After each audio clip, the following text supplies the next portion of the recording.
Com o Sicredi você faz seus pagamentos com os cartões de débito, crédito, programa suas contas e ainda usa todas as facilidades do aplicativo. Pra tudo que o verão pede, Sicredi. Quantas vezes você ficou frente a frente com você mesmo? Desse jeito, no espelho, olhando dentro dos seus próprios olhos. Se perguntando por que ainda não deu o primeiro passo para uma vida melhor, para um mundo melhor. Por que você ainda não enfrentou aquele medo que nem o seu reflexo conhece? Já pensou na rotina que deseja tanto mudar? Já se propôs a enfrentar seus desafios em voz alta? Já se encheu de coragem para tomar uma decisão como se estivesse incentivando alguém muito importante para você? Mudar um hábito é criar consciência e é o melhor conselho que você pode se dar. É o momento de pegar na sua própria mão e falar: vem comigo. Busque uma versão ainda melhor de si mesmo. Vamos juntos? Mude um hábito. Unimed. E se o melhor para você também for melhor para todos? Existe alternativa. Escolhendo o Sicredi, você une as suas necessidades financeiras com o desenvolvimento da sociedade, porque reinvestimos os recursos na sua região. Somos a alternativa que oferece soluções financeiras ideais, taxas justas e atendimento próximo, humano e digital. Escolha o Sicredi, onde o dinheiro rende um mundo melhor.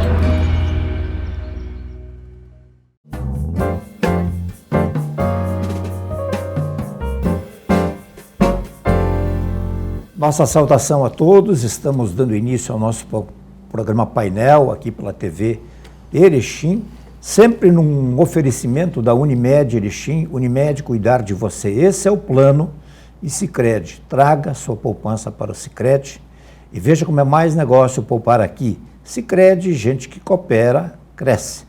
Nós voltamos a reiterar aí, já fizemos há poucos dias, que todos possam ter tido o melhor início de ano possível, né? E é um período bastante delicado, né? Eu acho que quem está aqui pode falar mais do que qualquer um a respeito disso. E, enfim, que possam cada um fazer a sua parte, né? Tem até uma passagem aqui que eu vou tocar. Eu acho que nós somos muito responsáveis pelos nossos fracassos e pelos nossos acertos, né? Então nós temos muita responsabilidade sobre nós mesmos, por óbvio. Então nós estamos recebendo com muito prazer aqui hoje o Dr. Diego Dexheimer, que é médico psiquiatra e já bem conhecido na comunidade de Erechim e regional. E é com prazer que eu recebo ele aqui. Diego, me permita a proximidade, claro, enfim, doutor Diego, seja muito bem-vindo aqui. De maneira nenhuma, é sempre um prazer, né? Te agradeço mais uma vez o convite. Temos aí uma história de longa data, né?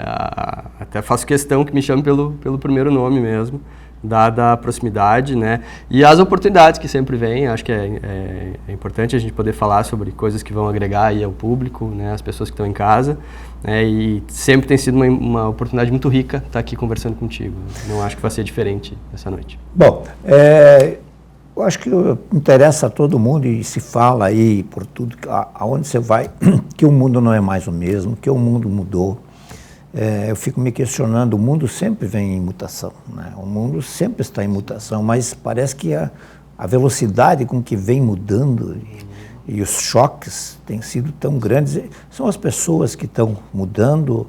O que está mudando, afinal de contas? Ou o mundo está correndo demais? Ou as pessoas estão botando o mundo na frente delas? Então, eu acho que tu começou muito bem, né? Colocando que é da natureza das coisas, né? Essa evolução, essa mudança. O mundo, de fato, está muito diferente, não só do que era há 100 anos, do que era há 10, talvez. E, de fato, as mudanças acontecendo de forma muito rápida. Acho que a tecnologia tem um papel importante nisso, assim, né? Mas é curioso, né? Porque as pessoas dão essa conotação de que o mundo está mudando muito rápido, como se fosse cada vez mais difícil viver nele. E eu queria fazer um contraponto sobre isso aqui. Pois é. Eu tenho a opinião de que nunca foi tão fácil viver, se a gente parar para analisar um pouquinho, assim. Eu acho que ali pós-século XX, nós fomos das pessoas que vivem neste tempo, ninguém teve... E, claro, né, gente, vamos considerar que a vida das pessoas não é igual, né? Nem todos têm as mesmas condições, o mesmo acesso às facilidades, mas, no geral, o mundo hoje é um lugar mais fácil de se viver, né? A gente pode até falar em pessoas que não têm acesso à saúde, mas os recursos de saúde existem, né? As pessoas podem não ter acesso às últimas tecnologias, às coisas que o mundo nos proporciona hoje, mas elas existem também. Então, talvez seja uma questão de reajuste. Agora, a dificuldade, né? As pessoas morriam de uma simples infecção há pouco menos de um século atrás, e hoje nós temos antibióticos. E aí, claro, daí a gente vai para um outro extremo das coisas serem talvez supervalorizadas e banalizadas também. Mas eu acho que a despeito da reclamação das pessoas de que o mundo tá um lugar meio complicado, eu acho que ele tem, em vários sentidos, muito mais facilidades. O que eu acho que as pessoas têm pecado hoje é em como elas se colocam diante desse mundo. É isso, eu acho que tu colocaste bem, assim, elas deixam que o mundo as atropele, passe por cima delas, e como se tudo fosse... né, o que está ao redor delas e não tanto internamente.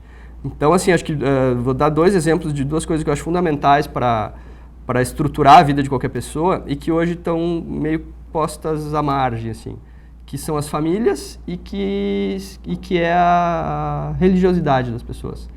Eu acho que seriam bases importantes para enfrentar esse mundo como ele é hoje, mas essas bases estão cada vez mais frágeis, me parece.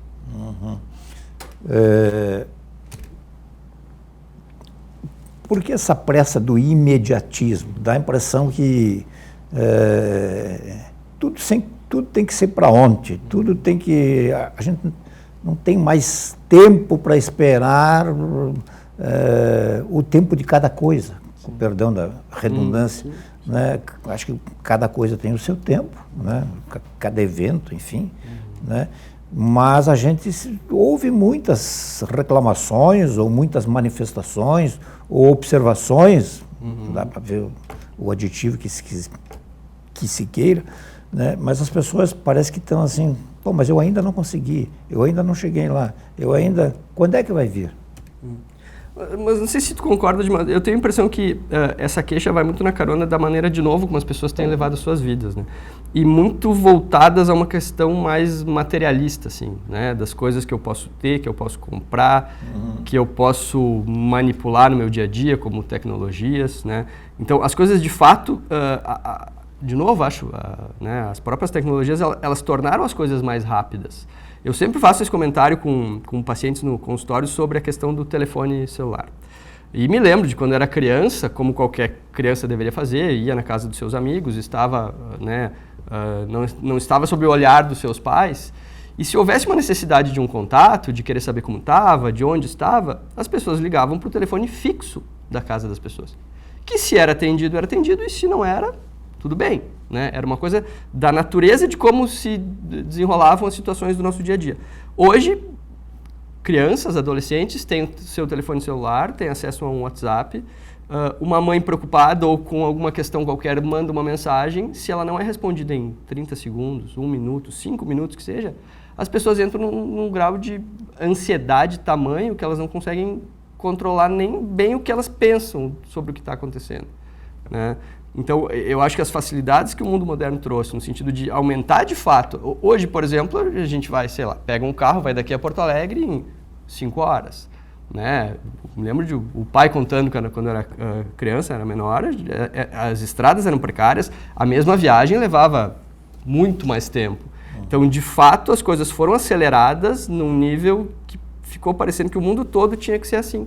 Né? Como se o dia não continuasse tendo 24 horas... E eu tendo mais ou menos as obrigações que se tinha há muitos anos atrás. Eu tenho que trabalhar, eu tenho que estudar, eu tenho que dormir, eu tenho que me alimentar, me exercitar, enfim. Coisas que não precisam ser mais rápidas do que eram há 20, 30, 40 anos. Mas eu acho que a nossa relação com essa coisa material do mundo, assim, da tecnologia, faz com que a gente tenha essa sensação de que tá tudo sempre atrasado, eu tenho que correr, tenho que fazer mais rápido e realmente é complicado. E é difícil se libertar, né? O Dr. Diego vai dar uma entrevista brevemente agora, nos próximos dias aqui, para a colega Sandra, onde ele vai tratar mais da questão da saúde mental e médica e tal. Mas eu não posso deixar de escorregar um pouquinho para a saúde, sobre esse aspecto que o senhor referiu aí. Tá tudo mais rápido, tá tudo mais fácil, tá com o celular aqui e tal. Do ponto de vista da saúde mental das pessoas, assim, você ainda não tem filho grande, o filho é grande, né? Adulta, ou adolescente, que é o melhor termo.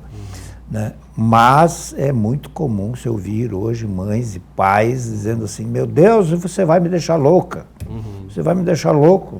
Por que tu não avisa onde é que foi, onde é que estava? Eu te liguei 10 vezes, você não atendeu. Né? Isso, 1 noite, 2 noites, 10 noites, 1 ano, isso não vai martelando assim e afundando bastante aí as pessoas? Sem dúvida, eu acho que isso acaba adoecendo as relações, né? E individualmente as pessoas, porque estão sempre hiperestimuladas, né? A própria ansiedade, ela é uma sensação de perigo iminente. É primitivo, inclusive, né? É um recurso que qualquer ser humano tem para se defender de um perigo. Uma mãe que liga para um filho e ele não atende, pode passar pela sua cabeça de que, de fato, ele está diante desse perigo, porque existe toda aquilo que tu disseste antes, a gente não consegue dar o tempo das coisas, né? Ou a gente acha que esse tempo foi extremamente reduzido, quando na verdade não foi, né? Um adolescente que vai para a escola, ele tem o tempo de ir para a escola e voltar para casa.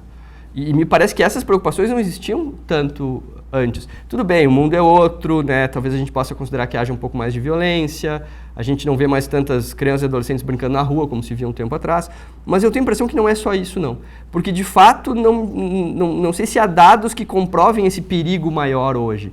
Eu acho que simplesmente as pessoas foram se fechando mesmo, se protegendo de um mal que elas imaginavam que fosse acontecer, e boa parte do tempo acontecia só na cabeça delas. Mas antes, assim, digamos, o meu filho saiu, foi para uma festinha, não sei aonde, ou foi para um baile, ou uma balada, como se fala hoje. Foi, a gente sabia, sabia. Foi lá, tá? Imagina-se que esteja lá. Não tinha celular, não tinha nada e tal. Se imaginava que estava lá. Né? O nosso programa não faz segredos aqui. Né?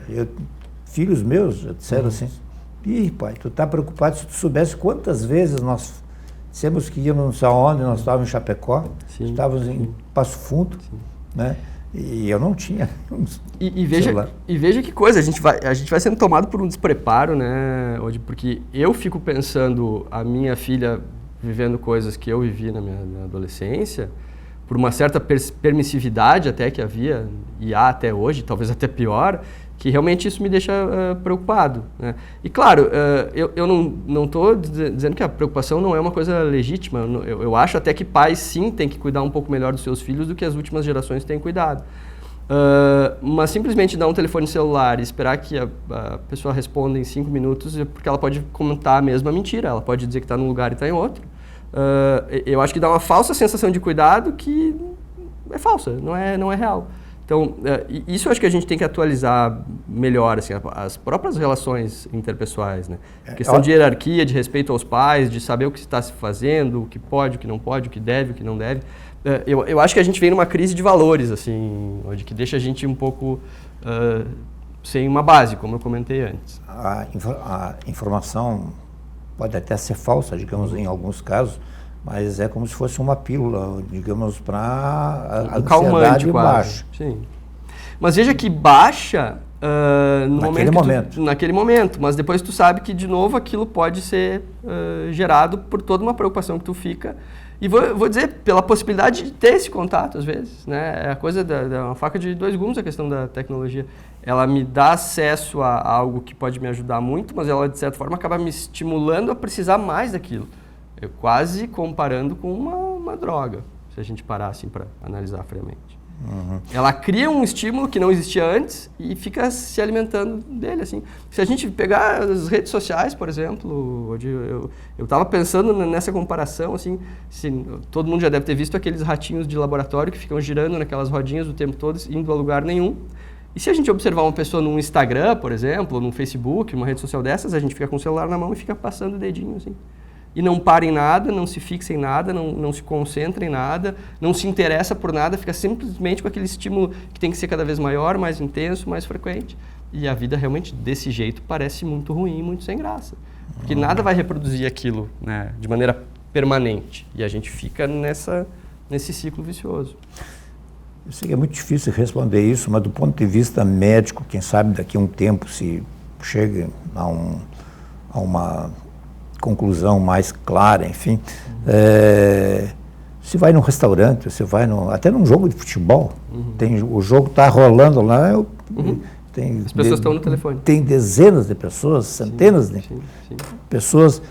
Isso do ponto de vista, se eu não me engano, no Japão ou em outros países, até, digamos, espaços para internação de viciados em tecnologias. Isso já é uma situação de dependência estabelecida, né?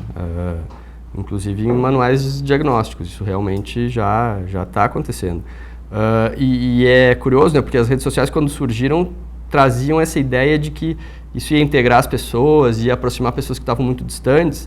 Na verdade, ela distancia pessoas que estão próximas. A gente vê numa mesa, né, de um restaurante ou na sala da casa de alguém que amigos estão reunidos, cada um no seu celular, né, num ensimesmamento, assim, como se o mundo não existisse mais, só a gente e aquele aparelhinho. Eu vou voltar aí à década de 50. Veja um filme dos anos 50, em preto e branco, ou em cores, enfim, mas havia uma coisa quase em comum. Um grupo estava, não sei o quê. Era muito raro você encontrar alguém que não estivesse com cigarro na mão. Né? E hoje, transportando isso para 50 anos depois, ou 70 anos depois, é muito raro você ver até em espaços mais... Olha, estava numa igreja aí, numa missa aí, e tocando celular. Né? A pessoa pegando, saindo do bolso, alô, alô, e o padre falando. Aquela coisa do comportamento socialmente aceito e a gente não para pensar se aquilo realmente faz bem. Ou fiz até uma brincadeira aqui, que Deus me perdoe, né? Mas chegando na parte da comunhão, o corpo de Deus, amém, corpo de Deus, amém, de repente, corpo de Deus, alô, quem fala? Né? Porque só falta isso. O senhor fez uma referência antes sobre a importância da família e da religião, né? Onde entra o grupo de amigos aí, que me parece que também pode ser um pilar importante nesse tripé? Eu tenho a impressão de que ele é importante num momento mais inicial da vida da gente, assim, né? E claro que ele pode ser determinante para o meu futuro, mas se a gente parar para... E de fato, eu acho que isso é uma coisa que eu estava pensando esses dias, casualmente, né, já que tu fez a pergunta. Que a gente vive hoje um tempo em que a gente dá muita importância para os amigos e menos para, por exemplo, relacionamentos. E uma família vai ser constituída a partir de um relacionamento, não dos nossos amigos. Então, eu vejo isso como uma postura até imatura no sentido de pertencer a uma fase da vida da gente que já deveria ter passado, mas que continua. A gente vê pessoas de, sei lá, seus 20, 30, 40 anos que valorizam mais a sua turma de amigos do que o estar com a família, se é que há uma família nesse contexto. Então, eu acho que há uma certa inversão aí, porque se a gente parar para pensar, ao longo da nossa vida a gente tem fases diferentes de coisas que a gente passou e amigos diferentes. Amigos são coisas transitórias, se a gente for analisar. E claro que tem o seu valor, a sua importância naquele momento, mas eles são algo que a gente vai ter ao longo da vida toda, mas... possivelmente, muito poucas pessoas têm amigos que elas levam de uma fase inicial da sua vida até a vida adulta e a velhice, por exemplo. Porque as pessoas vão mudando, vão evoluindo, vão agregando valores, coisas que elas dão importância. E, claro, pode haver isso, pode haver uma amizade dessa natureza, mas ela não é tão provável assim. Então, eu acho que há uma certa confusão nesse contexto, assim. Claro que é importante, mas é uma coisa bem mais... transitória, me parece. São fases mais curtas que vão se sucedendo e a pessoa vai evoluindo com isso. Assim. Há até alguns pensamentos, chavões, enfim, que dizem que os amigos são mais importantes que a família, porque tu casa, tu pode se separar, ou você tem filho, ele cresce, ele vai embora, mas os amigos, eu vejo aqui, né, os meus amigos de hoje não são exatamente os amigos que eu tinha quando eu tinha 15 anos ou 30 anos. a gente acaba fazendo de conta que são os mesmos e eu acho que a gente tem muito medo de... Mas um mora aqui, outro mora lá. E não é a mesma relação, né? Onde tem pessoas que tu guarda com carinho, que tu tem referências, tem lembranças, mas a gente querer viver aquela experiência, fica parecendo que a gente não quer que o tempo passe. Né? Porque se eu mantiver os meus mesmos amigos da adolescência, tiver uma vida mais ou menos do mesmo jeito que eu tinha quando eu tinha essa idade, eu posso ter a sensação muito falsa, nesse caso, de que o tempo não passa. Quando, na verdade, sim, eu estou envelhecendo, eu estou mudando, não estou mais onde eu estava, por mais que eu me esforce para parecer que sim. Bom, não é segredo para ninguém, a idade, a expectativa de vida das pessoas aumentou bastante. Né?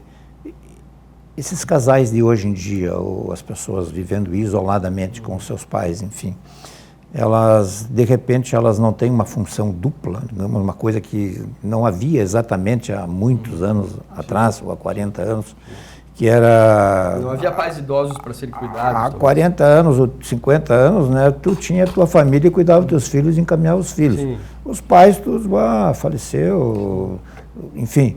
Né? Hoje não. Faleciam até mais subitamente, coisas que... Hoje me parece que, digamos, os casais novos, né? Daqui um pouco tem que cuidar dos filhos e tem que cuidar de uma outra família que são os pais. Sim. Mas olha que coisa curiosa, e isso me parece que é o natural da evolução do homem quando passa a viver mais.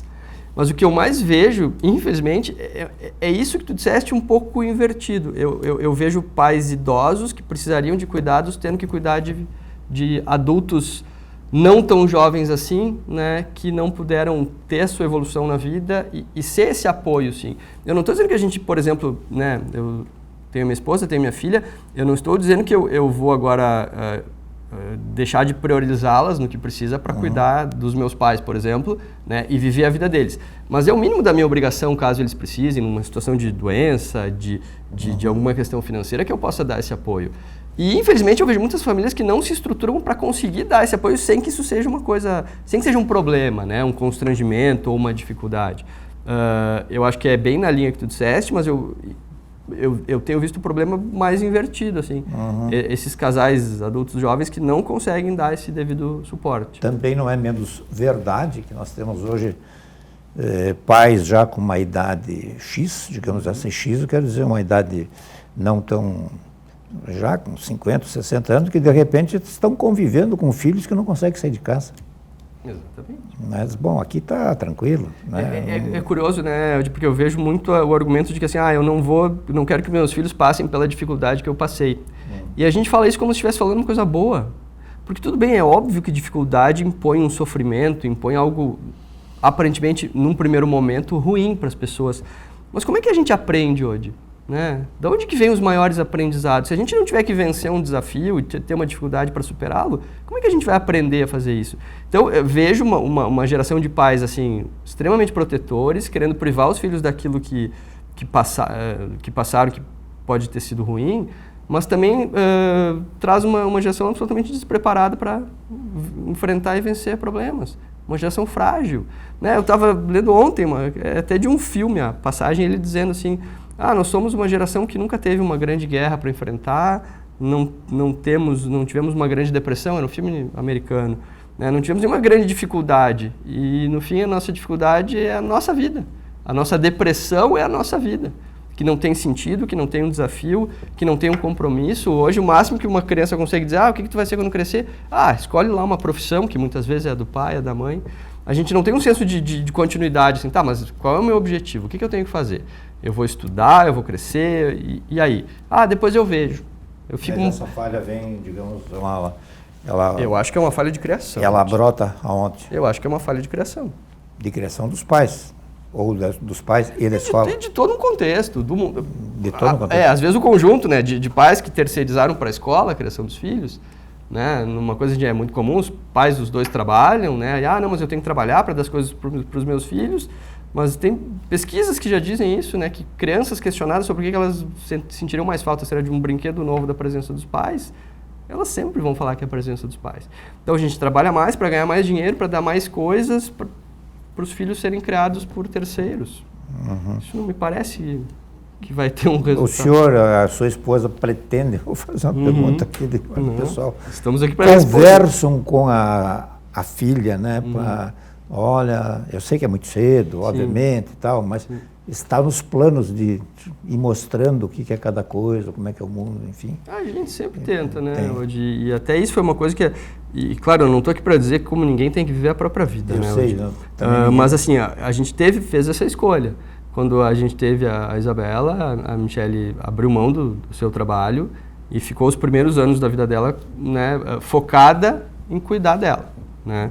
E acho que isso fez toda uma diferença na criação dela, que só tem 4 anos, mas que assim, não nos arrependemos por um minuto da nossa vida de ter tomado essa decisão.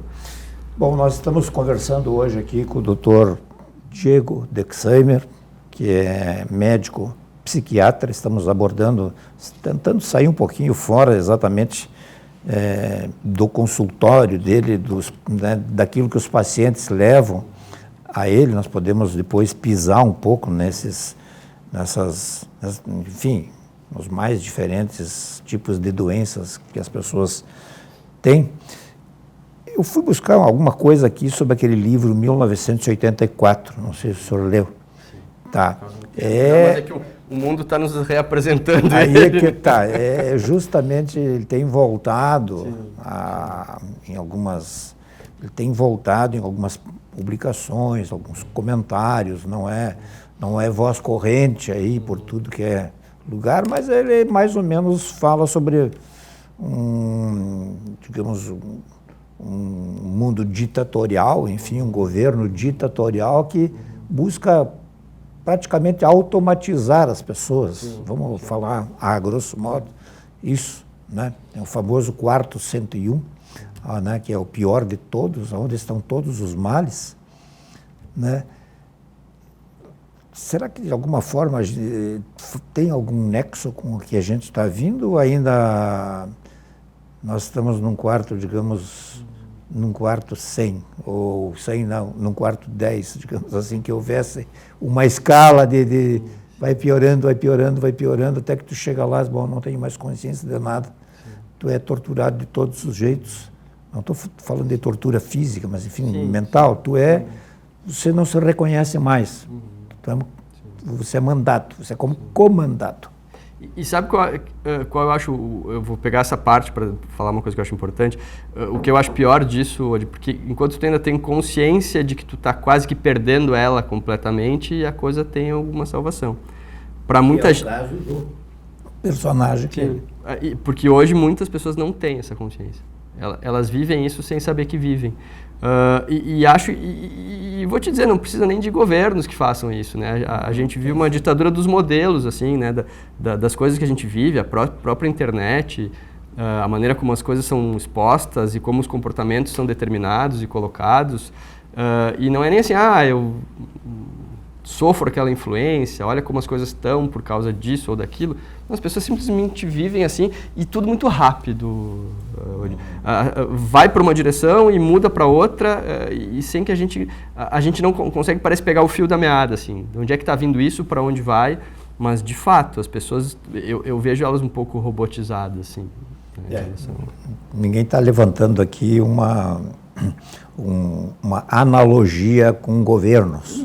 Né? Absolutamente. É justamente nesse... Até porque governo se instala... O livro, sim, trata de um suposto governo. Não, e governos se instalam em contextos que existem ali também, mais ou menos influenciados por eles próprios, mas não se fazem sozinhos também, né? As pessoas, em algum momento, aceitam isso, né? Ou param de pensar, ou de se importar, ou simplesmente eu tenho que viver a minha vida e dane-se o resto. Então... Nesse livro aí, a pessoa acaba sendo levada aí de uma maneira tal que, de repente, ele não tem mais apetite de nada, ele nem sabe onde é que ele está. Né? Então, até que ponto nós realmente somos responsáveis pelo nosso sucesso? Digamos, no livro O Pequeno Príncipe, nós somos eternamente responsáveis pelo que cativamos. Né? Nós podemos mudar o curso da nossa vida? Ou é só nós que podemos? Eu acho que a gente vive um tempo em que há uma transferência constante dessa responsabilidade, normalmente para outras pessoas, né, ou para um trabalho, né, para situações externas a gente. Se a gente estiver falando deste plano material, físico da nossa vida concreta aqui, eu acho que, de fato, nós somos os... eu iria um pouco mais, talvez até exagerando, nós somos os únicos responsáveis por aquilo que nos acontece. Né? Porque mesmo que alguém me faça um mal, ou pratique alguma coisa que me prejudicou, ou faça algo que eu não gosto, eu tenho a opção de sair disso, de me livrar disso. Seja num relacionamento, num trabalho... Porque a gente fica sempre culpando o outro, esperando que o outro mude. Poxa vida, mas e eu? Será que eu não posso mudar alguma coisa que mude a situação? Eu acho até que é mais fácil, né? Eu vou contar com a mudança e a presença de espírito do outro que está me fazendo mal, né? Ou vou eu mesmo tentar mudar? E mudar não é tão simples assim, né? Muita gente tenta, busca, né, coisas que sabe que precisa mudar e não consegue. Como é que eu vou esperar então que outra pessoa, que não eu, vá fazer isso por mim? Isso tem alguma relação com o grau de instrução que a pessoa tem ou não? Eu acho que não.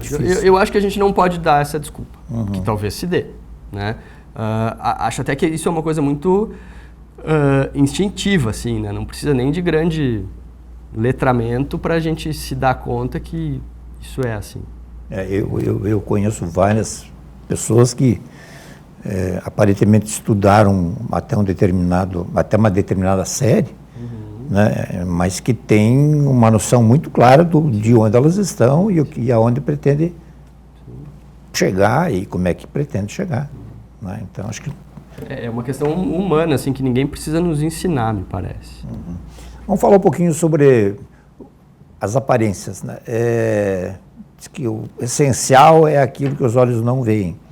Mas o que a gente tem percebido é que se você não vê, né, ou quanto mais você vê, ou quanto mais me verem, mais eu sou notado, mais eu sou comentado, mais eu sou...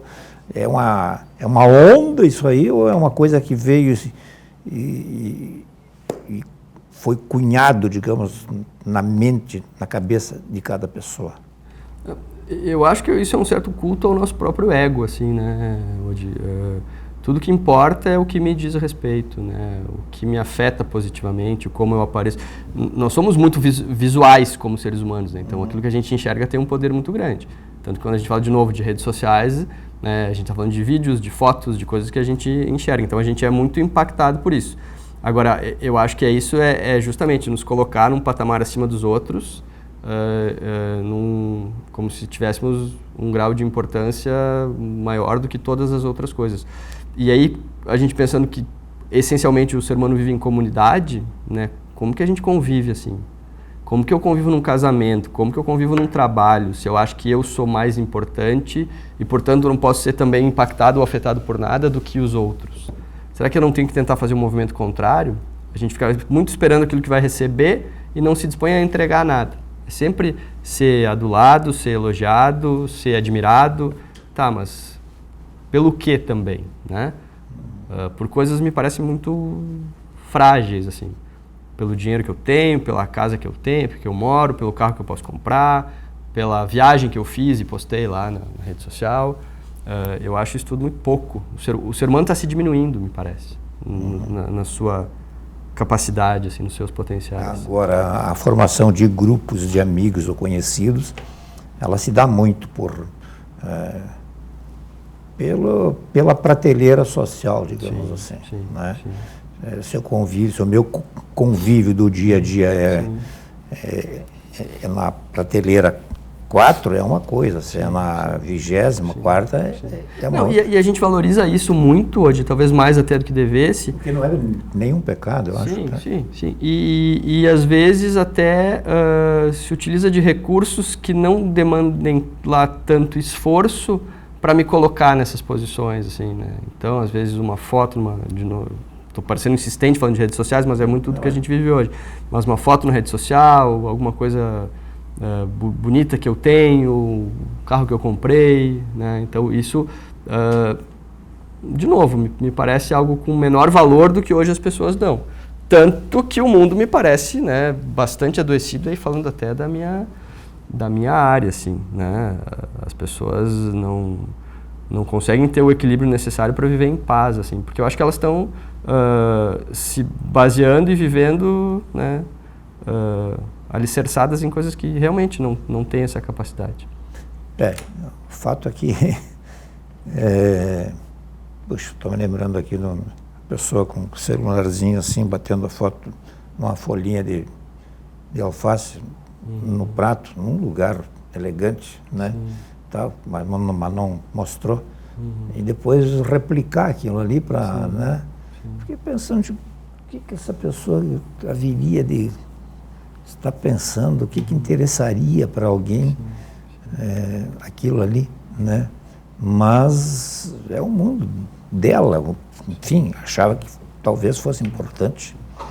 E acho que nessa carência de valores adequados, as pessoas também acabam carecendo de validação, de alguém que confirme que aquilo de fato vale alguma coisa ou é importante, né? Então, uma curtida lá numa foto fica parecendo, tá tudo certo. Então, eu tô indo bem, eu tenho muitas curtidas na minha rede social.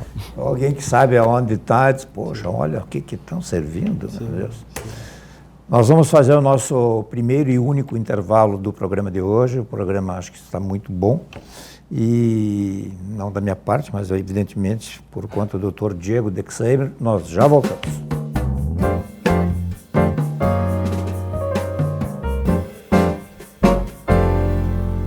Somos vizinhos, conterrâneos e profissionais de saúde. Aqui tem gente, aqui tem vida, aqui tem Unimed.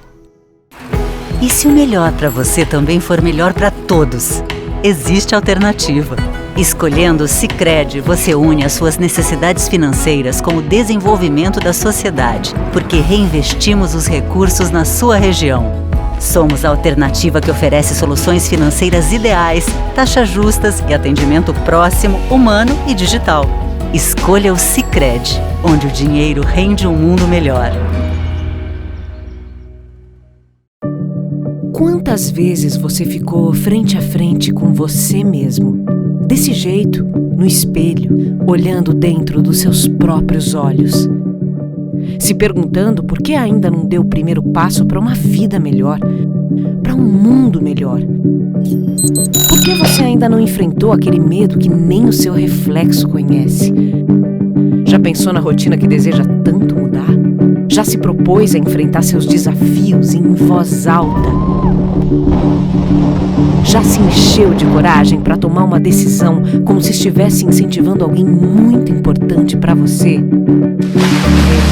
Mudar um hábito é criar consciência e é o melhor conselho que você pode se dar. É o momento de pegar na sua própria mão e falar: vem comigo. Busque uma versão ainda melhor de si mesmo. Vamos juntos?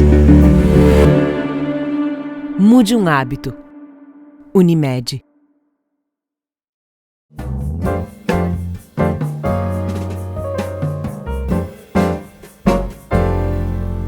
Muito bem, nós estamos de volta aqui com o Dr. Diego Dexheimer, médico psiquiatra. Gostaria de aproveitar o ensejo aqui para mandar um abraço para o meu amigo particular aí, já de longa data, o Dr. Antônio Dexheimer, que é pai do Diego.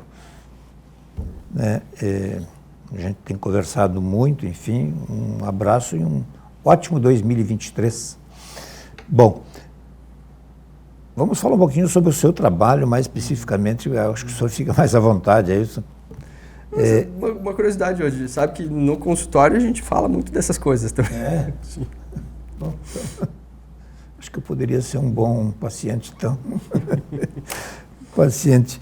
Não, mas tem uma questão assim que me intriga muito e que eu não sei como. Vou fazer uma pergunta que pode ser bastante banal, mas eu não sei se todo mundo tem resposta para ela. Eu já vi muitas vezes de referirem que, olha, o mais importante de tudo, de você conhecer A, B, C, é se conhecer a si próprio. Como é que a gente pode fazer para realmente se conhecer a si próprio? Eu sei quem eu sou e tal, imagino, né? Mas assim, eu acho que me falta estou aqui me consultando quase, né? Me falta eu me conhecer mais. Como é que eu posso me conhecer mais? Através do quê? Pelos meus erros, pelos meus acertos? Soma tudo, diminui ou divide, tira uma média? É uma pergunta difícil, Odi. Enquanto tu falava, eu ficava pensando por onde começa, né? Mas o senhor já ouviu muito isso, leu muito isso. Porque, na verdade, se a gente pensar, o ser humano é uma criatura fantástica, né? De novo, eu lamento quando digo que a gente, às vezes, diminui as nossas potencialidades por coisas menos relevantes, menos importantes. Então, de fato, talvez não seja uma questão de conhecer exatamente, ou de saber e ter convicção daquilo que eu sou capaz ou não de fazer, mas eu não deixar de tentar, né? E acho que uma coisa que falta, talvez nos falte um pouco mais, é essa ideia, de novo, aí pegando o gancho do que falamos antes, assim, de a gente nos tirar um pouco do centro das coisas e tentar colocar os outros, né? Eu vejo muito relacionamento, por exemplo, as pessoas dizendo, acabou o amor, eu não... tratando o amor como se fosse uma sensação física, uma ansiedadezinha, uma coisa boa que a gente sente. Amor não é isso, amor é decidir fazer as coisas pelas pessoas, né? Tá disposto a se doar e fazer o que é preciso pelo bem daqueles que a gente ama, né? Então, eu acho que nesse exercício que talvez a gente, se não se conheça absolutamente, a gente... pelo menos explore ao máximo, né, as nossas potencialidades. Porque é bem provável que ao longo da vida nós não consigamos fazer tudo aquilo que poderíamos, né? Não temos absolutamente um domínio profundo, né, de quem somos. Eu acho que é um recorte, na verdade, né, de pelo menos essa nossa experiência terrena aqui, ela é um recorte muito breve, né? Porque senão, às vezes, a gente fica nessa busca também um tanto abstrata de coisas que eu nem sei bem onde procurar ou o que vou encontrar e deixo de cumprir o meu papel, muitas vezes, o que, sei lá, que minha filha espera de mim, que minha esposa espera de mim, que os meus pacientes esperam de mim. Eu acho que é isso, eu acho que a gente tem que explorar ao máximo a nossa capacidade de entrega aos outros e aí talvez a gente se aproxime mais do que seria, assim, conhecer quem a gente é, de fato. O senhor fez uma referência muito importante aí, tudo que falou é muito importante, mas sublinhou que o amor é muito mais do que tu juntar coisas, receber coisas, receber amor. Sim.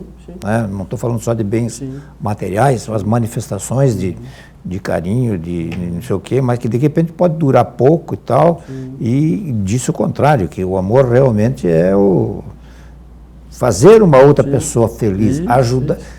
Eu li, não sei aonde exatamente assim, mas não foi não foi do ponto de vista religioso, só para deixar bem claro. Eu li que, para resumir tudo assim, o que é a vida, não sei o que, eu li assim, ajudar. Ajudar em todos os sentidos, né? Países ajudar países, pessoas ajudar pessoas. E veja que é um ato concreto e que eu faço não para mim, faço para alguém. Sim, né? É o trem, é outra pessoa, ou é outro grupo, ou é outra cidade. Uma coisa bem singela, talvez a gente perceba que já concorda com isso e não admite. O exemplo é muito bobo. A sensação de dar um presente para alguém, por exemplo. Sim. Né? A maioria das pessoas diz isso, eu gosto muito mais de dar presente do que de receber.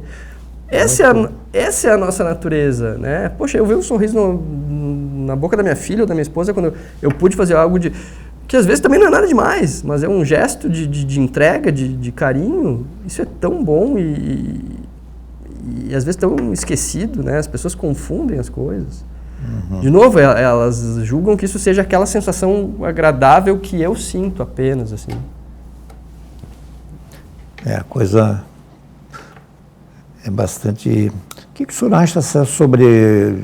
Nós não vivemos, digamos, índices de violência em Erechim, o mais específico, embora nos últimos dias, mas, assim, num recorte mais histórico, digamos assim, já tivemos tempos mais... Né? Como é que o senhor vê, digamos, o tratamento pela mídia, pela imprensa, essa questão da violência? Porque liga determinados jornais, que às vezes era para ter notícia de economia, de rural, de geral, das mais diferentes editorias jornalísticas, Mas o que a gente acaba chegando à conclusão ali que 70% foi notícia sobre polícia. Eu tenho a impressão que não a banalização. A mídia moderna virou muito espetáculo, né? E nem tão moderna assim. Acho que a televisão inaugurou isso de maneira talvez mais... Eu, como jornalista, entendo que isso aí é a busca, né, da audiência. Agora, a audiência é dada por quem? Pelas pessoas. De fato, se há quem divulgue é porque há quem assista, né? Mas eu acho que a violência também talvez impacte a cada um de nós de maneira muito direta, assim, né? Tudo aquilo que a gente assiste na televisão sobre esse tipo de coisa poderia ter acontecido com qualquer um de nós. Então, eu acho que o ser humano ele se deixa chamar a atenção por coisas que poderiam ter acontecido com ele, assim, né? A qualquer momento do seu dia a dia. De fato, né, a gente tem que considerar que o mundo hoje certamente é menos violento do que já foi há gerações e séculos e anos atrás, né, em um contexto onde a violência era muito mais banalizada. Mas ainda é uma coisa que assusta, né? E acho que mexe com aquilo que todos nós temos muito medo, né? Não é uma regra, mas enfim, né, como um desfecho comum, que é a morte. Eu acho que a gente tem muita dificuldade de se perceber ameaçado por ela. E acho que a violência nos demonstra a todo tempo isso. Nós somos mortais, somos finitos, estamos aqui por um período de tempo.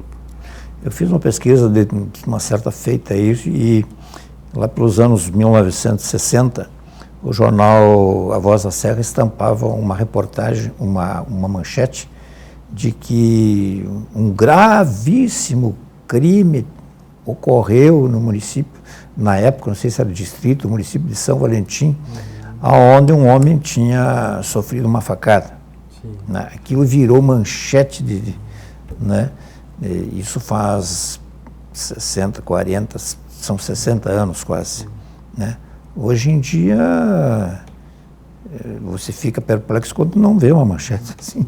Mas não te parece, Odi, que a imprensa, nesse sentido, ela inaugurou algo que me parece assim, uma representação do que acontece, né?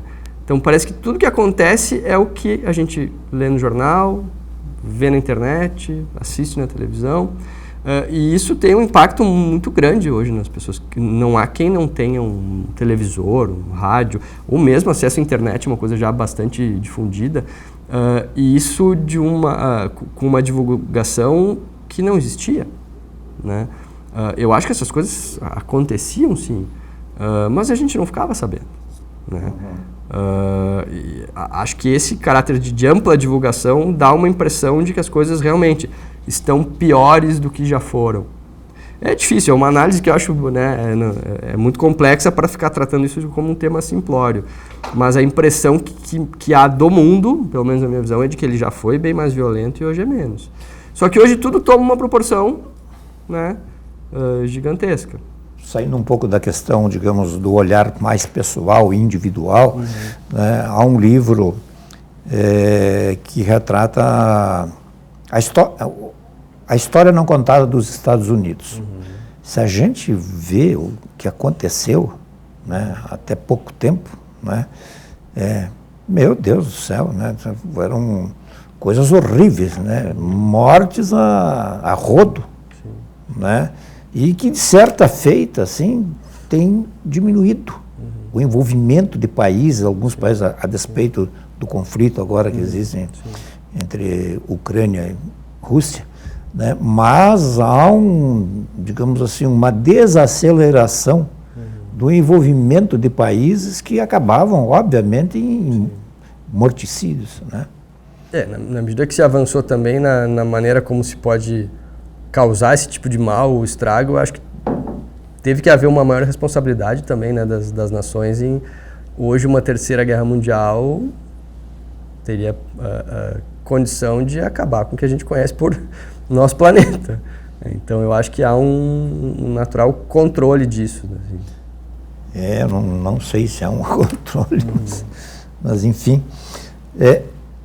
Quando entra um paciente no seu consultório, um paciente novo, o senhor consegue imaginar o que essa pessoa tem ou vai vai olhando, faz diferença a presença da pessoa, o comportamento dela, o caminhar dela, o vestir dela, como é que ela está, ou ela leva um tempo para falar, não sei se chora, ou como é que é.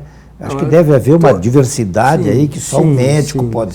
E o senhor pode ficar à vontade, porque obviamente não mas responder. Sabe que eu acho que o hábito nos treina nesse sentido, né? Eu estava falando ontem com um paciente sobre isso. Como tem coisas muito sutis, assim, que talvez a gente não consiga nem dizer, olha, isso quer dizer aquilo. Mas uma expressão facial, uma palavra colocada de uma forma um pouco diferente, o jeito que está sentado na cadeira, o jeito que vai até a sala, né, para onde olha, vários elementos da presença da pessoa nos dão um indicativo do que pode estar acontecendo e que a gente acaba fazendo por associação também, né? Hoje às vezes até inconsciente. Claro, vários pacientes com a história exato, mas vários pacientes com alguns padrões já vão te trazendo referências de coisas que, né, possivelmente estão acontecendo. E as histórias muito se repetem mesmo, sabe? Isso eu falo, a questão do meu papel é ser o observador externo muitas vezes. Né? Porque a pessoa está tão envolta naquilo e convivendo tão frequentemente com o problema que aquilo já não provoca mais a diferença, né? A percepção de que algo não está mais do jeito que deveria.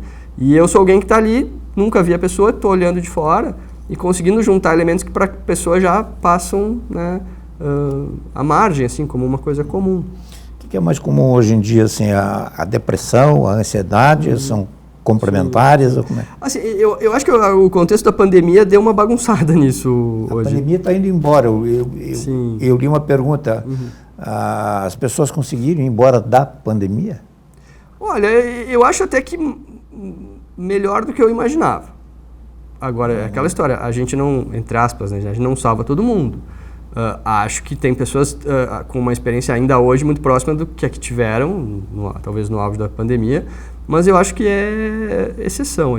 E ontem eu estava ouvindo algo sobre isso, que a OMS já coloca a depressão como a 4ª causa de adoecimento no mundo, e até 2030 seria a primeira. Mas eu tenho visto mais no meu consultório, e aí por isso que eu digo que de repente a pandemia deu uma bagunçada, quadros de ansiedade. Né, neste momento, pelo menos. Então, são as duas mais prevalentes. Assim, né? Tem outras coisas, claro que sim, mas são essas as mais prevalentes. O Freud foi um psiquiatra, foi um psicanalista, ou foi um psicólogo, ou foi uma mistura de tudo? O Freud, ele era neurologista, ele é médico, neurologista, e ele lançou as bases da psicanálise. É um autor, né, importante aí para a história da psicologia, né? Ainda acho que talvez a psicologia muito centrada nele, né, fugindo de outros autores com grandes contribuições, e apresenta ali uma técnica de tratamento, que é a psicanálise. Para o senhor deve ser muito interessante quando o senhor está tratando uma pessoa, digamos, por 6 meses ou por 1 ano, né? Deve ser muito gratificante ouvir, olha, essa pessoa melhorou bastante. Sim. Talvez seja o... Deve ser para qualquer médico, mas estou falando porque... É o maior valor do que a gente recebe, né? Obviamente que a parte financeira é o que dá sustento na nossa vida, mas em termos de gratificação é quando isso acontece. Os familiares costumam se intrometer muito nas... A minha experiência pessoal, graças a Deus, é de mais contribuição, né? E eu sempre estimulo que seja assim, porque muitas vezes a pessoa que está doente, ela não percebe, né? Não tem ou não tem a energia para buscar ajuda, ou não tem a percepção. Então, quem está à sua volta pode atrapalhar, pode. Mas, graças a Deus, até hoje, eu acho que eu tenho mais a agradecer, né, a ajuda das famílias do que... As pessoas que têm um problema mais sério, elas é difícil é mais fácil elas admitirem ou relutarem? Olha, não, isso aí é invenção. Normalmente eu digo que os pacientes... Ou pode ser um pouco de cada. Acontece de tudo, mas eu costumo dizer que na média os pacientes demoram mais tempo para buscar ajuda do que precisariam. Sempre demora um pouco mais. O que, né, coloco como alento é que alguém que já passou por uma experiência como essa, em um segundo momento, esse ponto acaba melhorando. O senhor está formado há quanto tempo, um dia? Eu terminei a formação em psiquiatria em 2016, final de 2016, fazer 6 anos. E continua estudando, lendo e tal, porque... Porque a formação, como mesmo a formação médica, ela nos dá, né, um norte, talvez, e é um começo, assim, é um pontapé inicial. Acho que a gente sempre tem que estar, ainda mais se tratando de uma coisa tão pessoal, assim, né? Acho que a saúde mental, quem trata a saúde mental, talvez trate as questões mais diretamente relacionadas ao indivíduo, como ele se percebe, assim. Então, acho que, por isso que eu comentei contigo, coisas que nós conversamos aqui são coisas que no consultório acabam sendo abordadas. Como ele se percebe dentro do mundo em constante mutação também, como nós iniciamos, né, no nosso bate-papo de hoje. Doutor Diego Dexeime, o senhor tem o seu consultório aonde? Eu atendo ali na Avenida Tiradentes, no edifício Fratelli, em frente à antiga Caixa Federal, agora é Caixa, no 10º andar. No 10º andar. De segunda a sexta, sábado se precisa e aberto à necessidade eventual dos pacientes também.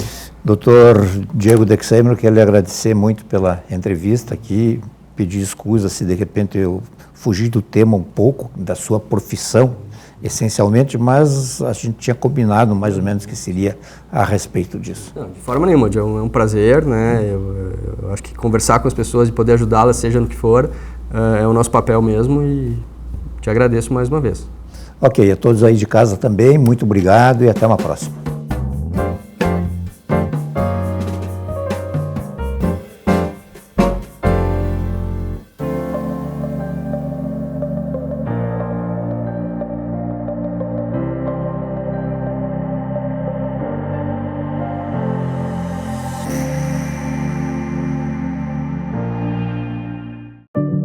Quantas vezes você ficou frente a frente com você mesmo, desse jeito, no espelho, olhando dentro dos seus próprios olhos, se perguntando por que ainda não deu o primeiro passo para uma vida melhor, para um mundo melhor?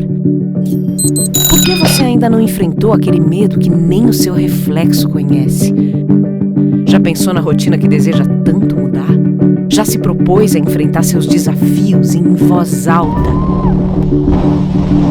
Já se encheu de coragem para tomar uma decisão como se estivesse incentivando alguém muito importante para você? Mudar um hábito é criar consciência e é o melhor conselho que você pode se dar. É o momento de pegar na sua própria mão e falar: vem comigo. Busque uma versão ainda melhor de si mesmo. Vamos juntos? Mude um hábito.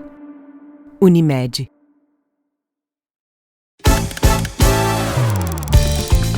Com o Sicredi você faz seus pagamentos com os cartões de débito, crédito, programa suas contas e ainda usa todas as facilidades do aplicativo. Para tudo que o verão pede, Sicredi.